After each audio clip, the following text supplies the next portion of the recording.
Hello and welcome to Absolutely Not. My name is Katrina Stroh. My pronouns are they, she, he, and I am so grateful that you are here with us today.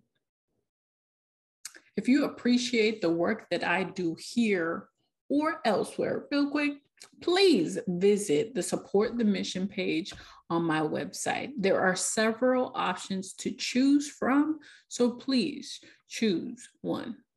The keywords for this episode are intersectionality, reciprocity, and entitlement. I encourage y'all to look up the definitions of these words and compare them to the definitions that you carry with you on a daily basis. If you need help comparing, please let me know. This episode is sponsored by BetterHelp. BetterHelp allows you to connect with one of 24,000 licensed therapists in a safe and private online environment. You pay a low flat fee for unlimited therapy with your therapist. Visit www.betterhelp.com/absolutely-not for more information and to get 10% off your first month. This link can be found in the show notes. Today's episode is titled, Are You Paying Me to Be Your Black Friend?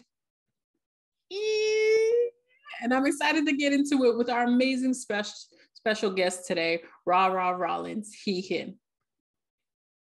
He recently completed MA studies in counseling and mental health and wellness as the only Black cis man in a cohort of over 100 peers.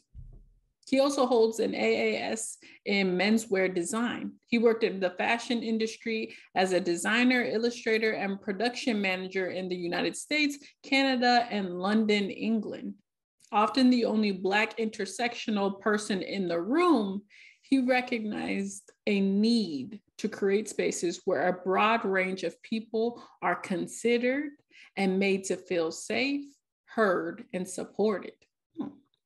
He identifies as queer, gay, and has an invisible disability. Thank you so much for being here today. Hey, thanks for having me. This is really cool. I appreciate it.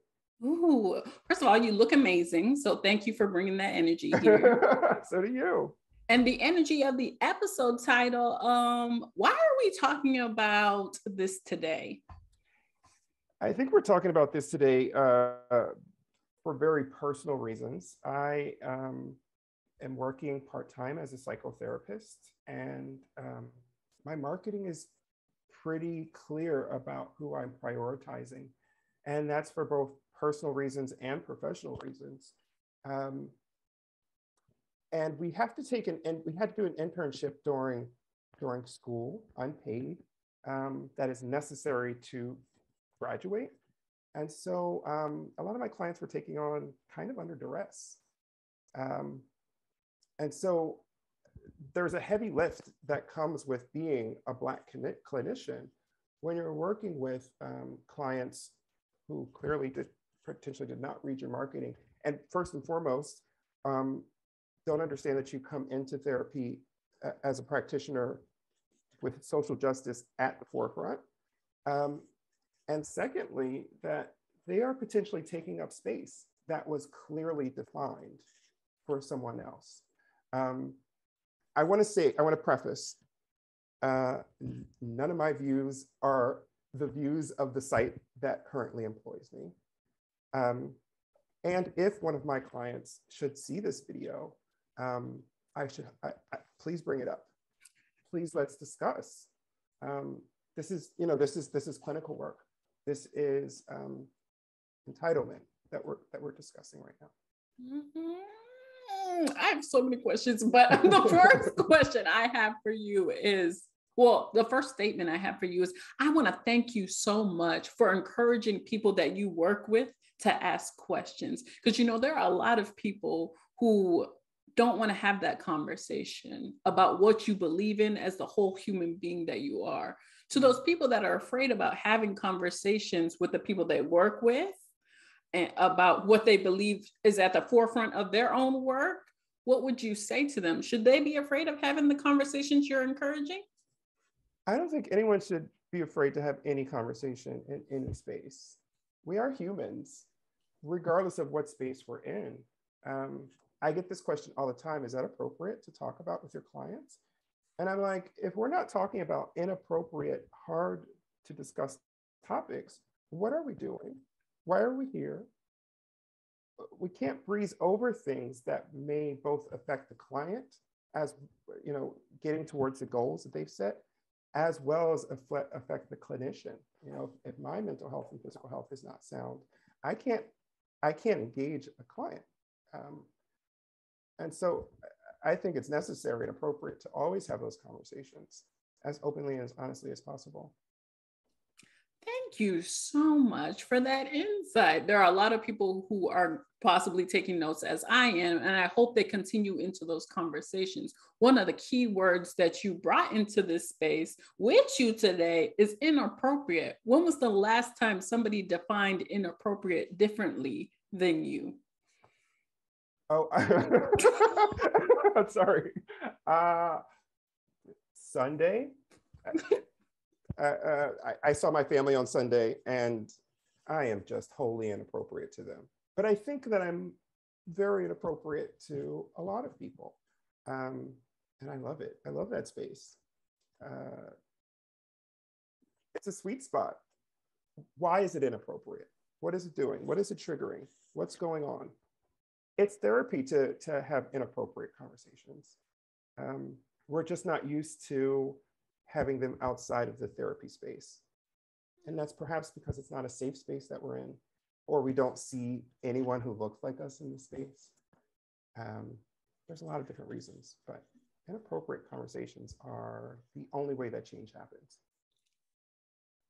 Because let me tell you, there are a lot of my identities, there are a lot of things that I present as that people are immediately seeing as inappropriate. Please don't talk about race. How? How could I not? How? And you talked about the last time you had to redefine inappropriate with someone. When was the last time you had to tell someone, I will be having this conversation with you, or we can't move forward? Yeah. Are you engaging a professional space or a personal space? Whichever space you'd like to speak about today. I think personal spaces, because I think my personal life kind of defines the way that I engage my clinical life. I find no discomfort in telling my blood family no, or this is inappropriate and this is why, because it affects me in these ways. And I had to have that conversation again on Sunday. Sunday was a day. It was a day, yeah. I'm sorry, Saturday. My mom got married on, nope, it was Sunday. Sorry, it was this past Sunday. There were a lot of inappropriate conversations that I had with other people to establish boundaries. And there were a lot of uncomfortable, inappropriate conversations that were pointed in my direction that I had to kind of deflect. Pointed in my direction that I had to deflect. There are so many times when people are pointed in our direction and they bring their own keywords, they bring their own definitions, they bring a lot of stuff. You talked about the clients that for some reason or another were pointed to you, but they're not the people that you were marketing towards, and we're taking up space that weren't meant for you. How do you redirect those people to spaces that are meant for them? Yeah, I think with my clients that I have now, I love them. They're wonderful. We do great work. What I've decided post-graduation and post not having to do an internship any longer is that I have a very firm boundary, and that is that I will not take on specific clients any longer. So redirect is usually a very uncomfortable conversation. It usually takes up a lot of my time. There's usually a lot of explaining. And this is free work, right? Unfortunately, you can't work with me because there's only one of me. But there are tons of other therapists, other clinicians that I can refer you out to. Here are some resources for you. And the question is always, well, why I want to work with you? Or is there another Black man that you can refer me to? And I'm like, why does it need to be a Black man? And two, no, that's the whole point. There's only a few of us. And so we're trying to carve out space for our communities that either aren't used to therapy, are terrified, don't know what it is, have never seen themselves in these positions. Yeah, so it's the redirect is simply a referral. I would refer someone out if they were having paternity issues. You know, that's not something that I specialize in. So it would be kind of the same conversation in that sense. And if you don't mind being specific, what are the types of clients that you are now redirecting? Yeah, I am redirecting clients that have ancestry from the Caucasus Mountains. There are literally any other therapist you can work with. And when you're dealing with smaller towns, smaller spaces that already don't have a big Black population or POC population, and then you come into my industry where there's just none, sometimes I'm potentially in that space, the only. And so it's just a necessary conversation to have.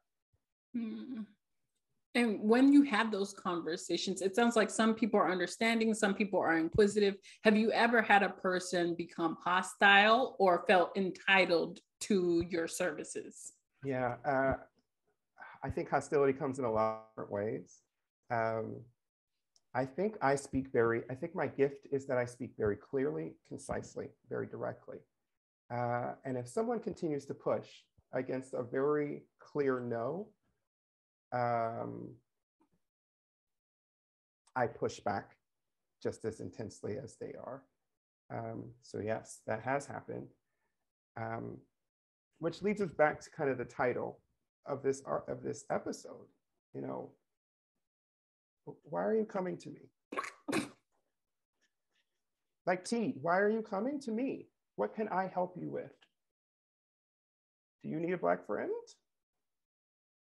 Do you need to understand a community that you've not taken perhaps strides to include yourself in, work with, love, protect?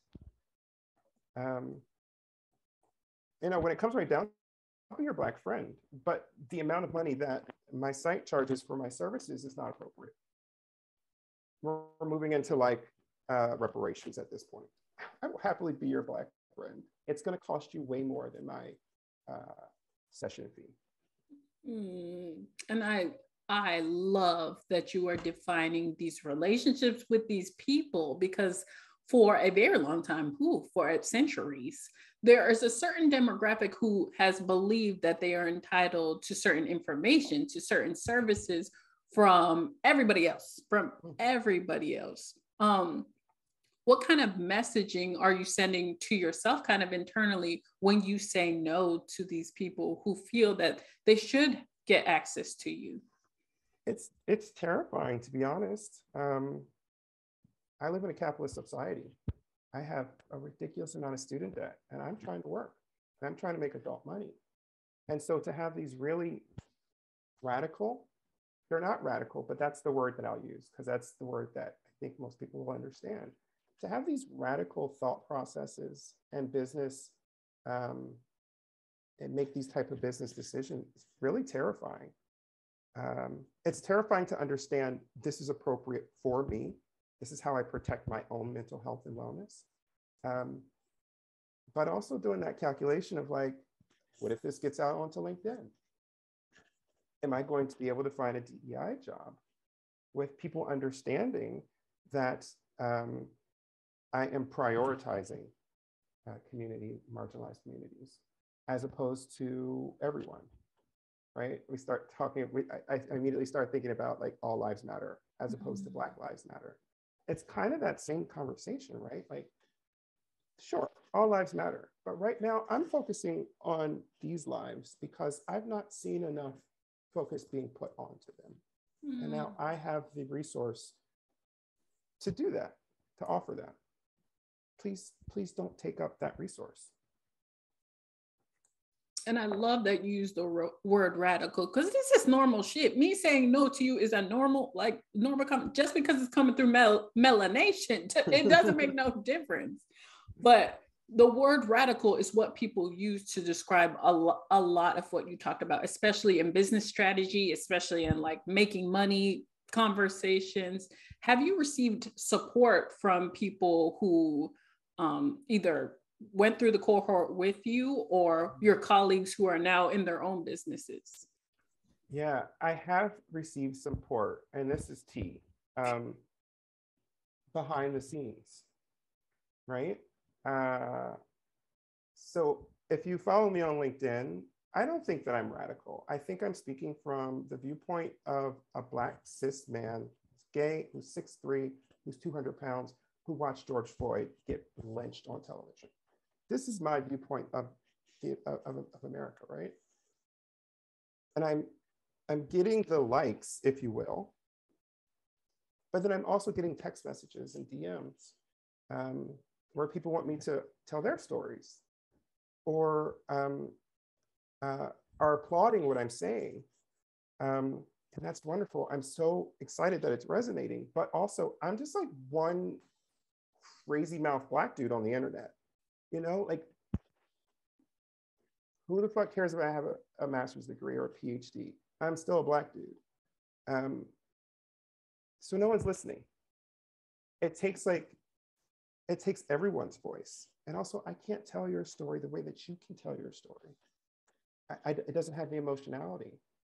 So yes, there's support, but I think that caveat is necessary. The support, I'm not just doing this for me, I'm doing this for a broad range of people. I speak out for a broad range of people, but it is also necessary for others to speak out. And I hope that I'm just like, I didn't even want to say that, inspiring people to tell their story. And if certain people watch this, I hope they know I'm talking to them, because their stories are really, really super important and really kind of devastating and overwhelming. And if they're not told, then no one knows.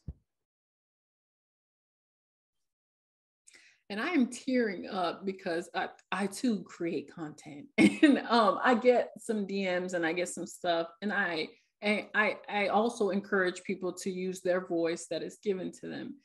And the amount of people that are just so afraid to, that are just like, I remember getting people from the community saying like, hey, you need to pipe down or you'll never find a job again. Like, you need to pipe down, like, people can see this. Do you know people can see this?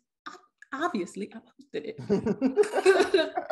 How do you respond to those kinds of messages? Have you ever received messages like, hey, you need to pipe down? Absolutely. Yeah. Fuck you. Like, the world that I engage every day is wild. I don't know what world you're engaging. That if you feel safe doing what you're doing, great. But I don't feel safe being quiet anymore. Being quiet also got me nowhere. I'm very direct, like I said. Fuck you. If it's not working for you, unfollow.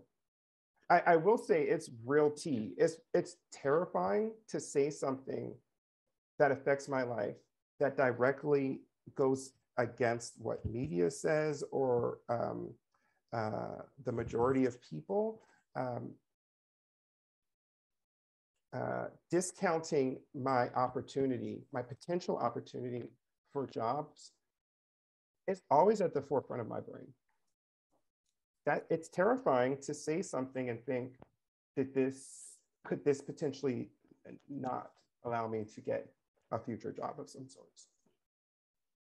And I appreciate you putting that in here as well. Like, we're not telling y'all it's not scary. It is very scary to do this shit, but I would so much rather be this kind of scared than the other type of scared. You know what I mean? Like, that I'm not living my life to the fullest extent, that I'm connecting with people who are not about this shit because I'm being fake in spaces that they can see.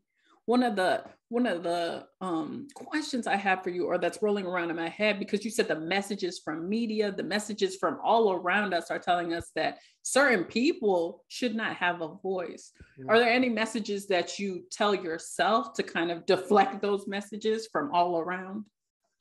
I just go back to fuck you. I don't know. I process a lot. Mm. I'm constantly thinking. I take very long walks and I'm just thinking, and I'm trying to come to the reason that something works for me or doesn't work for me. And so when I see something that's just like poured into me by outlets that I did not necessarily even ask, I didn't give you consent to even offer me this, I process it. Does this work for me or does it not? And if it doesn't, I have extremely strict boundaries. If it's not working for me, it's got to go. A message. I don't give you consent to offer me this. There are a lot of messages, especially on social media, like, well, you posted it. You should want my input. You should want anybody on the planet's input. And it's giving, what's it giving? It's giving, well, she was wearing that, so she was asking. Like, that's the type of vibe that I get from that. I had to do a lot of rewiring around that in my brain. Have you had to do any rewiring lately? Constant rewiring. I constantly feel like I live in two dimensions, right? A dimension that I think all of us engage, but then this queer, gay, Black dimension that some people can step into, but other people don't even know there. It's like code switching, basically, where you're kind of bouncing between these spaces. And when I bounce back into the safe space, the comfortable space, the queer space, there's a constant check, a reality check. Is this appropriate for you? Yes or no? You know, so it's constant rewiring. And I love that you're talking about the spaces that other people are not seeing as the standard. Like, if Black queer spaces were the standard, there'd be a lot less of violence. There'd be a lot less. But I appreciate that that's still a priority in your life. Like you're saying, this is the prioritized space in my life, and the community there is prioritized in my life. Yeah. What did your life look like before you prioritized that space? Were you the same person? Oh, absolutely not. I can't really tell you what my life looked like before, because I was disassociated. I was on autopilot. I was not living. It was boring. It wasn't me. You know, I'm finding out who I am now. There was this moment where I graduated from fashion school and I did what other people wanted me to do. And it got me, I had a great level of success in that industry. But I look back and I think, what? Just do what I wanted. And I'm taking that energy with graduating here now. Just making sure that everything is appropriate for me. And to the leaders in organizations who may be listening to this, hopefully they are, what would you say to them, or what some advice you would give to them about allowing other people to assess the appropriateness and like of what they can bring into the workplace, and even if the space in general is appropriate for them? Yeah, I think this is a great segue into like DEIB work, where I'm often the diversity hire, especially because of the niche markets that I've worked in. So it's necessary to sure have diversity. Make sure there's more than one Black guy in the room. That's it. You know, that's a thing. And then when you hire me, listen, engage what I'm telling you. If it doesn't make sense, ask me why I'm offering that information to you. Ask questions. If you still don't want to move forward with whatever, you know, whatever it is we're engaging, that's fine. But you're hiring diverse people so that you have a diverse voice. And if you're not engaging those diverse voices, then you're failing. You're failing. And this is always so interesting to me. Black people have money. Asian people have money. Latinx people have money. Like, you're missing out on money by not incorporating all the voices that need to be incorporated. So, if you want to stick with what you're doing, great, but you're missing out on money. What's wrong with you? Why are you doing this? And it is Pride Month. So I think about all those corporations who have put out all these ads this month. My goodness, you didn't have not one. You did not have not one in the room. And when you see those advertisements, could you think about, or maybe they did have one and they didn't listen? Have you ever been the one in the space and they just didn't listen? Like, you told them, like, this is not going to work. Absolutely. I think there's two situations that I've been in. The one situation where I don't feel empowered to speak, or I'm literally terrified to speak, because you're in a closed room in a corporate tower and you're freezing from the AC. And, like, it's very visceral to be like literally the only one in the room, and you being like, this shit is whack. What is happening? But if you say that, there's no one else to back you up. So you just don't say it. And no one asks. I think the other thing is, when you say something, people don't respect. I have a master's degree. I still have people arguing with me about mental health. I think it's hilarious. That's not to suggest that I'm an expert. I still have tons to learn. But you don't have a master's degree in mental health. What are we arguing about here? What's going on? You know what I mean? And the same way, I would never argue with someone who has a specialty or expertise in something that they spent time and effort and relationships and physical health to strive towards, right? And I think that has to do with entitlement. That has to do with just like a lack of respect when I walk into the room. Mm-hmm. And that is something that can easily be internalized, that can easily, like, oh, there's something wrong with me. Like, maybe I'm speaking out my way, but no. And it has taken me a long time to extract that from myself. Are you done extracting that from yourself? Never. I have to engage the world. And so it will always be imparted upon me. I have to constantly cleanse myself. Are you worthy? Did you say the right thing? Are you sure you're right? And I have to extract that. I know what the fuck I'm talking about. Yeah. So I'm constantly doing that all the time. Again, only one in the room. And that's interchangeable, right? It doesn't just have to be Black. It can be woman identified. It could be transgendered. It could be a mature person. There's a wide range of being the only one in the room. The same outcome is negative, right? It constantly has a negative impact on a person's mental health, for sure. It can't just be. And you have made emphasis on all the reflections you have made throughout your time in any space that you've been in, whether it be design, whether it be mental health. And I appreciate you bringing that here, because a lot of people believe at a certain age or at a certain point in your life, you're done learning, you're done developing, you're done reflecting. And I appreciate you making emphasis of it. One of the things I want to make emphasis on before we wrap up today is communication, because you talked about your direct form of communication and also being able to process whether or not this conversation is going somewhere with intent. How do you kind of vocalize that to another person whether it be, oh, you are really tripping right now, like I have no idea where we're going in this conversation, or hey, I actually don't know where we're going in this conversation. What do you want from me? How do you engage them? Yeah, I think that that's a great question. Thank you for asking that. I think communication does not necessarily have to do with vocalizing first. I am effectively a researcher. My job is pattern recognition. And in order to recognize patterns, I have to collect data. And I am constantly doing that. I am constantly listening. I am constantly watching.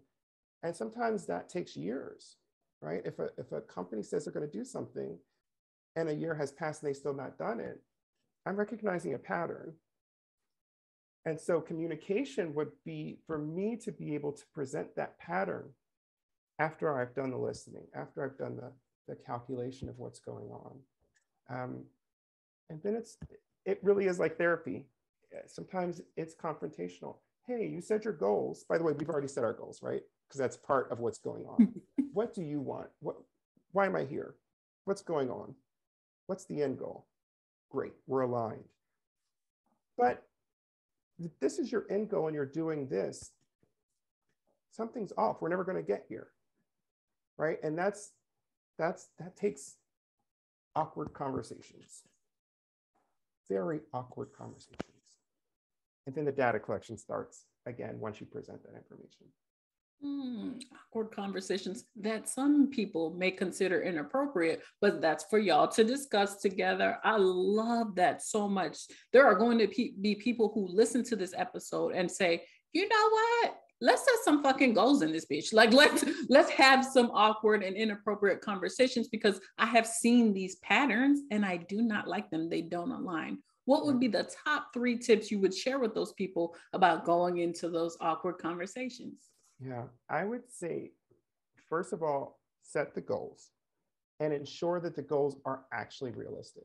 You're not going to start working out 5 days a week. You're not. You might start 2 days a week. So set the goal and make sure it's available with the resources that you have. I think the second thing is accountability.